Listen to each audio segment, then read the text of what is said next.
Good evening and welcome to Cat's Cauldron, the place where you have a voice and we stir it up. Thank you for joining us tonight. And tonight is Thursday and we are going to talk about veterans, celebrity veterans. I'm answering someone's question and here we go. I hope you enjoy this segment. There is no one right way to thrive after serving in the military. Veterans get a life-changing experience while serving, along with the education and training benefits for which they sign up. These benefits are experiences, and experiences can lead to almost anything, especially with the courage and commitment instilled in vets during their service. Some veterans on this list might never have become who they are or were without serving in the military. Some of them found the military wasn't what they thought it would be. All of them were changed by their service, and we are all better off for it.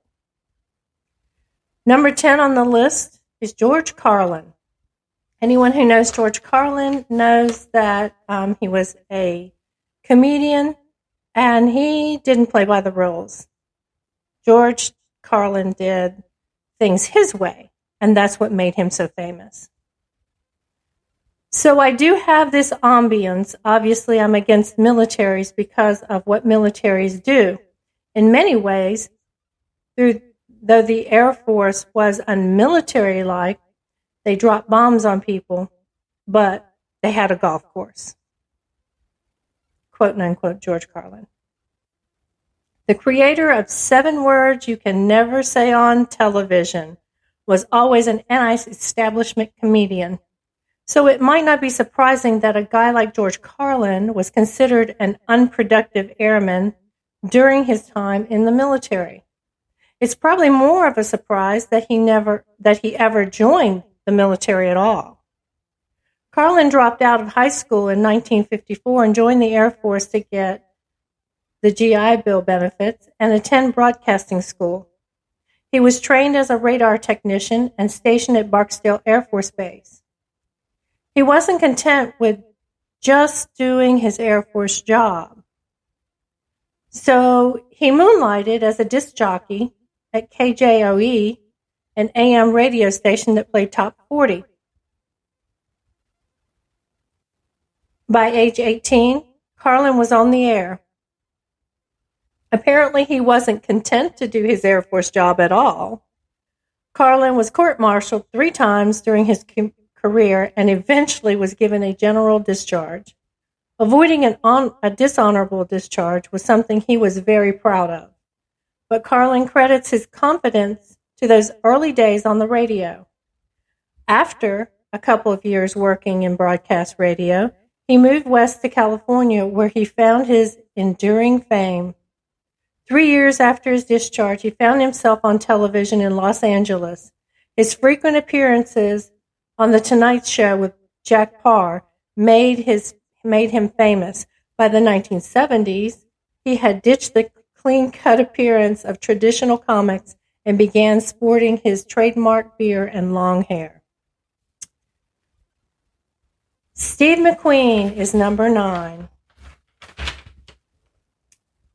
It was all very pleasant just laying in the sun and watching the girls go by, but one day I just suddenly felt bored with hanging around and went and joined the Marines, McQueen says. Steve McQueen's legacy as the king of cool began early.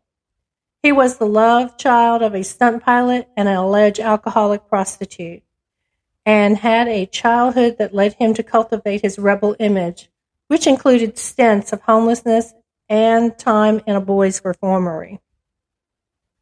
After a series of jobs that included working the door at a brothel in the Dominican Republic, he joined the Marines in 1947. He was promoted to private first class and served with an armored unit. McQueen saw some success, being promoted 6 times and demoted back to private 7 times. His rebellious nature came to a head when he let a weekend pass turn into a 2-week trust with his girlfriend, Shore Patrol apprehended him, but he resisted and spent 41 days in the brig.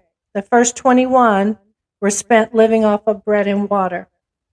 After this time in the brig, McQueen righted the ship, literally.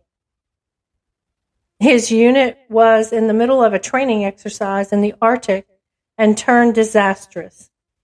McQueen, his unit, and their tanks were aboard a ship when it hit a sandbank, throwing several tanks and their crews into the water. Many drowned inside their tanks, but McQueen jumped in and saved the lives of 5 men.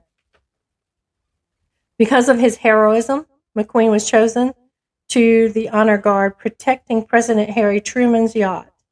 McQueen stayed in the Corps until 1950, when he was honorably discharged. The Marines gave me discipline I could live with. By the time I got out, I could deal with the things on a more realistic level. All in all, despite my problems, I liked my time in the Marines, McQueen said. After leaving the Marines, McQueen used money earned through the GI Bill to study acting at Sanford Messner's neighborhood playhouse. His career was prolific. McQueen starred in numerous roles and maintained his star status up until his death in 1980. Number 8 on the list is Ice-T. Ice-T, and I quote, "When I had my daughter, I was like, man, I'm going to go to jail. I got to do something. And I went to an enlistment office.